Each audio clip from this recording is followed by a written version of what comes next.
welcome back to our channel. In today's video I'm going to show you how to find Snapchat friends near me. To find Snapchat friends near you, you can use the quick add feature or enable the nearby features, and here's how you can do it. First is quick add.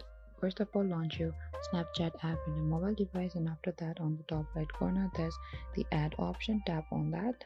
Over here we can see the quick ads.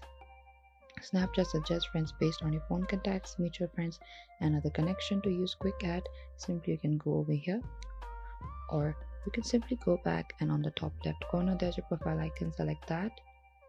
Over here we need to find the map. Scroll a bit down, and right over here we can see the snap map, and tap on the snap map,